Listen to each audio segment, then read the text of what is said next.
হঠাৎই যেন বাংলাদেশে লেগ স্পিনারের জোয়ার। এত এত উঠতি লেগ স্পিনার, কারোর কারোর তো আবার অ্যাকশন হুবহু শেন ওয়ানের মতো। এই বলটাই দেখুন, লেগ স্ট্যাম্পের অনেক বাইরে পিচ করেও কিভাবে টার্ন করে স্ট্যাম্পে নিয়ে গেলেন এই বলার, দেখতেই ভালো লাগে।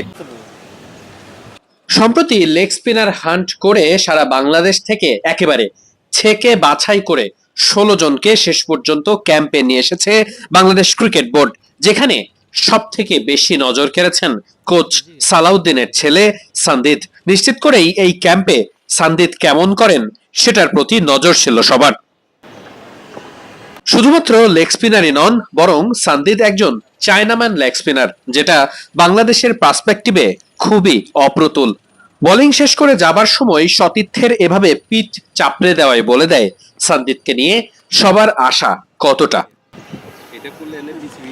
বাংলাদেশে লেগ স্পিনের হাহাকার ছিল অনেক আগে থেকেই। বড় মঞ্চে, বড় প্ল্যাটফর্মে, বড় দলের মতো পারফর্ম করতে না পারার জন্য লেগ স্পিনের অপ্রতুলতা সবসময় ভুগিয়েছে বাংলাদেশ দলকে। সেই জায়গা থেকে বের হয়ে আসতে সারা দেশে লেগ স্পিন হান্টের পাশাপাশি বাছাইকৃত সেরা 16 জনকে নিয়ে বিশেষ এই ক্যাম্পের আয়োজন করেছে বাংলাদেশ ক্রিকেট বোর্ড।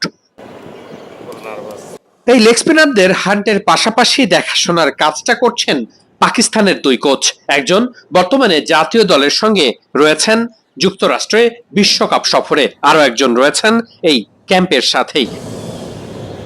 সারা দেশ থেকে যে লেগ স্পিনারদের খুঁজে আনা হয়েছে, মূলত তাদের বয়সটা অনেক কম। বেশিরভাগের বয়সই 15, 16 কিংবা 18-র নিচে। এই ক্রিকেটারদের ঠিকঠাক মতো নার্চার করা গেলে 2 থেকে 3 বছরে বিশ্বমানের ভয়ঙ্কর সব স্পিনার গড়ে ওঠার কথা।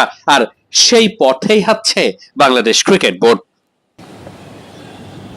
দারুণ টার্নের পাশাপাশি স্পিনারদের বড় কাজ জায়গা মতো বোলিং করা। নিশ্চিত করেই এই ক্যাম্পে এই সব স্পিনারদের সেসব ব্যাপারেই স্পষ্ট ধারণা দেবেন এখানকার কোচরা। তারপরেই বিভিন্ন লিগ, টুর্নামেন্ট কিংবা বিসিবির বিভিন্ন বড় বড় আসরগুলোতে নিজেদের প্রমাণের মঞ্চ খুঁজতে চাইবেন এইসব লেগ স্পিনাররা। ভালো করতে পারলেই মিলতে পারে জাতীয় দলের টিকিট।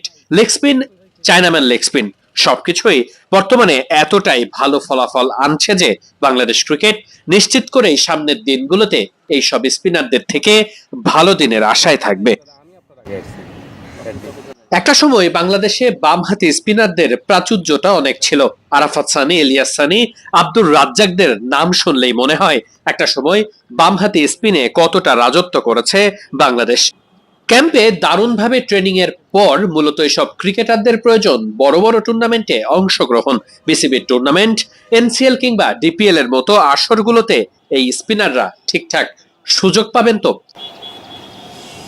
সময় সবকিছুর উত্তর হয়তো দেবে, তবে আপাতত এত এত লেগ স্পিনারকে একসাথে দেখতে পারাটাও যেন দারুণ কিছু। মিরপুর শেরেবাংলা জাতীয় স্টেডিয়াম থেকে ওয়াহিদ মুরাদ, মিডফিল্ড।